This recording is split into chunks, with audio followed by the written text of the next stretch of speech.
तो पूरे एक महीने के बाद डैंडनान की एक और वीडियो आ चुकी है जहाँ पे हम लोग बात करने वाले हैं कर्स्ड हाउस आर्क के बारे में। तो कहानी स्टार्ट होती है with introduction of a new character जिसका नाम है जीजी, और ये भी रिवील होता है कि वो मोमो का पहला प्यार था। जैसे ओकान ऑब्वियसली बहुत ज़्यादा जेलस हो चुका है, बट जीजी बहुत ही फनी नेचर का है। वो मोमो से मजाक करता है उस and messing around with things, और मोमो की ग्रैंडमा बोलती है कि अब से जीजी हमारे साथ, मतलब ग्रैंडमा और मोमो के साथ ही रहने वाला है, जिससे सब लोग और ज़्यादा शॉक हो जाता है। एंड आयरा को लगता है कि मोमो जो डीमन मोमो है वो अपनी और एलाइज लेके आ चुके हैं। पर फिर ओकारुन भी जा रहा होता है फीलिंग जेलस, बट फिर मोमो ओकारुन को बोलती है कि कल मिलेंगे ये तुम बोलना भूल चुके हो।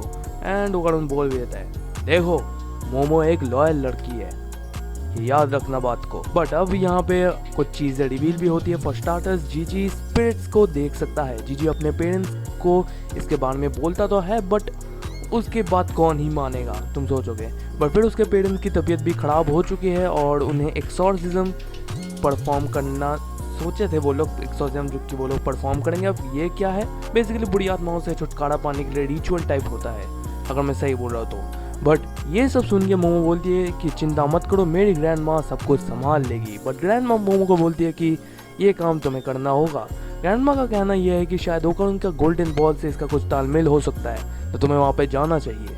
और फिर जीजी मोमो के स्कूल में भी ट्रांसफ़र हो जाता है, जहाँ पे जीजी बहुत अच्छे से सबसे घुल मिल जाता है। बट ओकारुन इज जेलस, बट जिसको लड़की नहीं मिलती उसे जिम का मोटिवेशन मिलता है, तो ओकारुन वही करता है। वो जिम करता है, वो एक्सरसाइज करता है, वो अपने आप को स्ट्रॉन्ग बनाने की कोशिश करता है।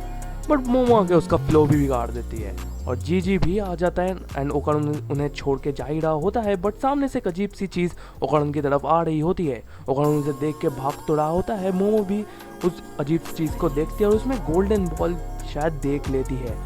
वो अजीब सी डॉल भाग रही होती है और मोमो अपनी पावर से उसे पकड़ लेती है। बट ओकारुन ट्रांसफॉर्म और वो फुल स्पीड में डॉल के पास जाता है। मोमो एक बस से टकराने वाली थी, बट ओकारुन सेव्स द डे। फिर मोमो अपनी पावर से उस डॉल को पकड़ लेती है, बट ओकारुन मोमो को पकड़ते हुए, मतलब एक तरफ से ओकारुन मोमो को पकड़ रहा है और मोमो उस डॉल को पकड़ रहा है, तो उससे प्रेशर क्रिएट हो रहा है डॉल की तरफ, और डॉल पूरी तरह अपनी फुल पावर से एस्केप करने की कोशिश कर रही थी, बट वो पूरी तरह टूट जाती है। पर वो फिर से अपने आप को जोड़ के फिर से भागना शुरू कर देता है। और फिर हमारी तिगड़ी एक जंक यार्ड की तरफ आती है और वो देखते हैं कि टर्न्स आउट एक और डॉल है, और जो डॉल भाग रही थी उसका नाम तारो है, दूसरी डॉल का नाम हाना है, और दोनों को पसंद करता है। नेक्स्ट सीन में हम ओकारुन को देखते हैं जो रिक्वेस्ट करता है ग्रैंड माँ से कि हाना को वो रहने दे। तो ग्रैंड माँ पूछती है पहले तो कि वो दूसरा वाला डॉल कहाँ है, तो मोमो बोलती है कि वो हमारे स्कूल का वो साइंस लैब से वो गया था, वो अब वापस आ चुका है। जब तक हाना सेफ है तब तक वो भी वही रहेगा, बस रात को वो दोनों एक बार मिलेंगे, मतलब तारो वहाँ से आएगा, स्कूल से निकल के हाना से मिल जाएगा रोज़। और ओकारुन बहुत ज़्यादा जेलस हो रहा होता है उन डॉल्स का प्यार देख के। ओकारुन को भी लगता है कि मोमो को पाने के लिए उसे लड़ना होगा विद जीजी। बट अब ग्रैंड माँ बोलती है कि इस वीकेंड तुम्हें जीजी के घर जाना होगा। बट इम्पॉर्टेंटली रात को भी जीजी जब सो रहा होता है तो उसे अभी भी ड्रीम्स में अलग अलग स्पिरिट्स दिख रहे होते हैं, स्पेशली एक स्पिरिट को वो देख रहा होता है। और अगले दिन मोमो ओकारुन और जीजी के घर पहुंच जाते हैं, और फिर वो लोग घर को एग्जामिन करते हैं कोई स्पिरिट्स है कि नहीं, बट उन्हें कुछ मिलता नहीं। सो मोमो चली जाती है हॉट स्प्रिंग की तरफ, उसके मज़े लेने जाती है ऑब्वियसली। और ओकारुन और जीजी फुटबॉल खेलने चल जाते हैं, बट खेलने के बाद वो लोग जीजी के घर जाते हैं जहाँ पे उन्हें कुछ अजीब सा फील होता है। जीजी अपने घर के एक साइड की दीवार को तोड़ देता है और वो देखता है कि बहुत अजीब सी जगह है, a place which is full of talismans. और यहाँ पे मोमो हॉट स्प्रिंग का मज़ा ले रही होती है, बट कुछ आदमी आ जाता है क्योंकि वो एक मिक्स्ड हॉट स्प्रिंग होता है, ऐसा इंडिया में भी होना चाहिए, है ना।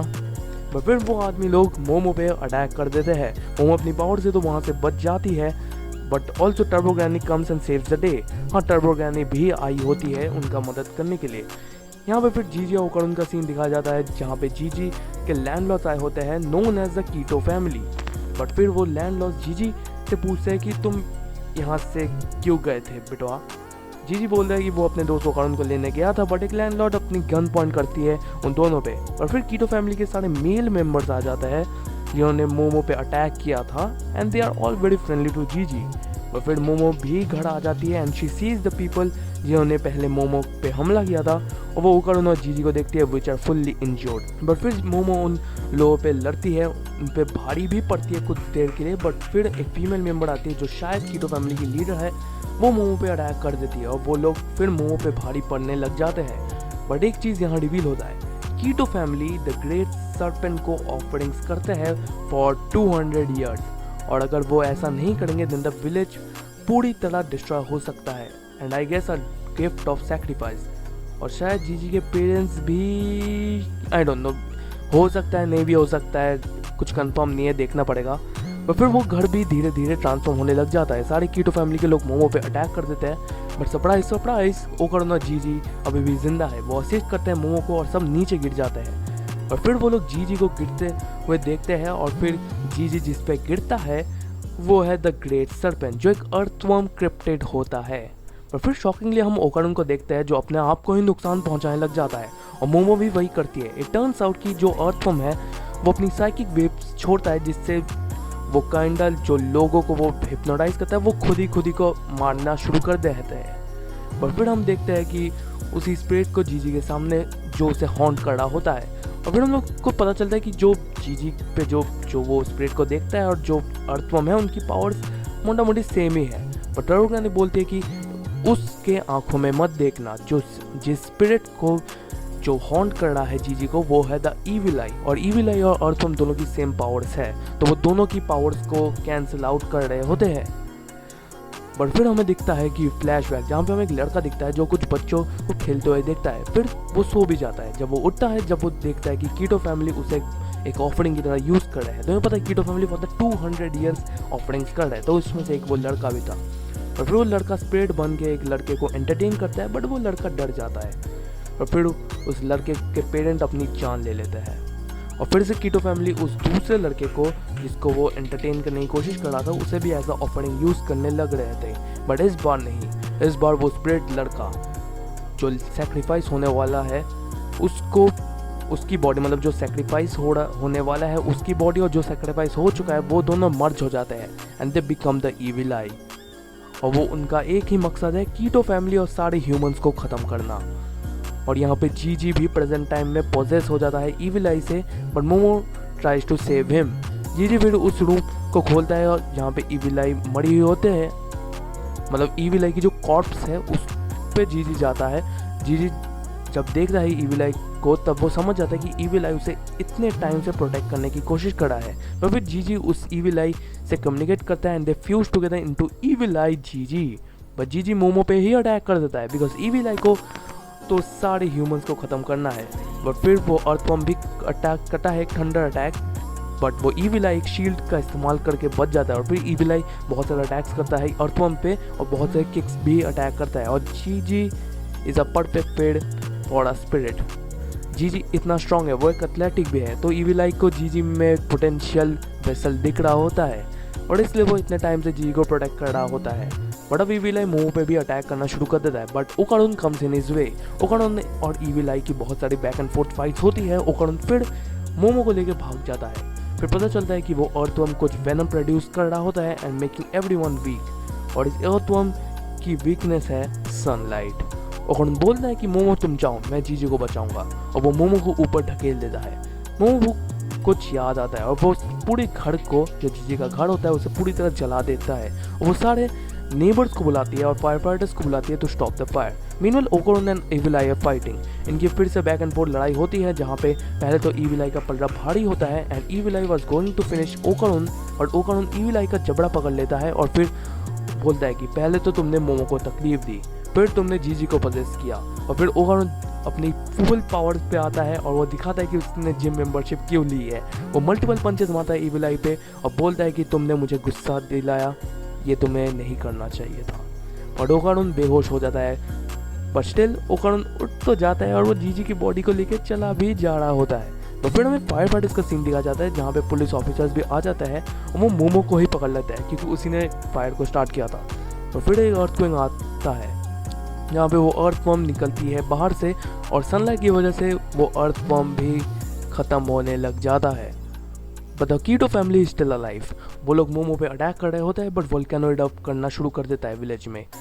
वो मोमो फिर उस अर्थवर्म की बॉडी को उठाती है अपनी पावर्स का इस्तेमाल करके, फिर वो अर्थवर्म को एक साइड के फाउंटेन वाटर से फिल कर देती है और उस अर्थवर्म के मुंह का इस्तेमाल करके उसे एक पाइप की तरह इस्तेमाल करके तू transfer water into the magma and lava. समझ रहे हो बात को? इसकी मदद से सारे लावा तो बुझ तो जाती है but Kito family also arrives और वो कीटो फैमिली के सारे लोग अटैक कर देते हैं मोमो के ऊपर। पर फिर एक आदमी की एंट्री होती है जिससे मोमो पहले भी मिला होता है जब वो घूम रही होती है इस विलेज में। टर्न्स आउट मोमो की ग्रैंडमा इस आदमी का मास्टर होता है और ग्रैंडमा ने इसे बोल के रखा था कि मेरे कुछ बच्चे लोग जा रहे हैं तो थोड़ा नज़र रख देना। और फिर Jiji also enters attacking all the members of Kito family, but वो मोमो की तरफ नहीं होता है, वो मोमो पे भी अटैक कर देता है और कीटो फैमिली की एक लेडी भी मोमो के साथ आ जाती है बट मोमो ईविल आई पे अटैक करती रहती है। बट सरप्राइज सरप्राइज, हमारा बॉक्सिंग वाला alien is also there punching the evil eye. फिर हमारी ग्रैंडमा को भी एक सॉलिड सी एंट्री दी जाती है with taro the doll. This is Avengers. But फिर ग्रैंडमा वर्सेस ईविल आई होता है जो फुल वन साइडेड होता है ग्रैंडमा की तरफ, बट फिर अपना तारो भी आ जाता है जो क्रश हो जाता है ईविल आई से। बट वो जो तारो होता है वो ईविल आई मतलब जो जीजी की बॉडी है उसको कैप्चर कर लेती है। बट फिर मिशन अकम्प्लिश हो जाता है और मोमो रश करती है अलॉन्ग से boxing alien to find ओकारुन।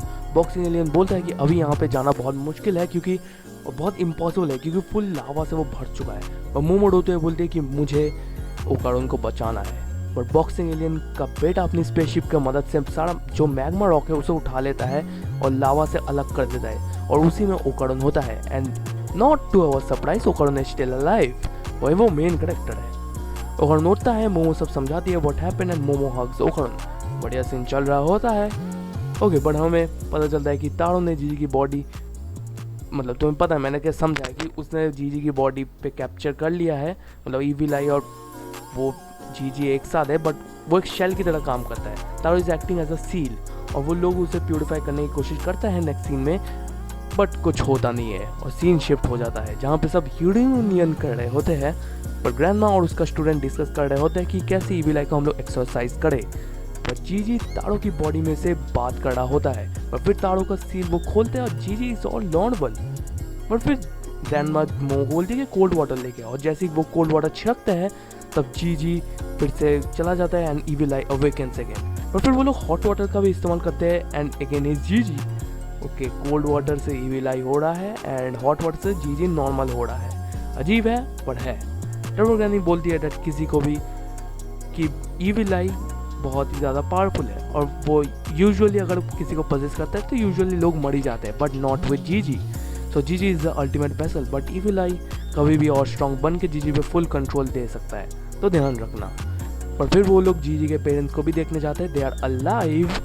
But Momo Okarun का हाथ पकड़ती है and you know what happens, बहुत ही अच्छा सा बॉन्ड होता है। और फिर वो लोग हॉस्पिटल जाते हैं and Jiji's parents are all fine और पता चलता है कि कीटो फैमिली के बहुत सारे लोग सारे गिरफ्तार हो चुके हैं और the leader of the Kito family is nowhere to be seen. और फिर सीन शिफ्ट होता है कीटो फैमिली के लीडर पे ही जो बोलती है कि मोमो तुम्हें मैं नहीं छोड़ने वाली। और फिर हमें दिखता है कि वो मास्क पहन रही होती है क्योंकि वो एक्चुअली एक एलियन होती है। And with this the cursed house arc यहीं पे ख़त्म हो जाता है। तो मैं मिलता हूँ तुम लोगों से अगली वीडियो में, तब तक के लिए गुड बाय।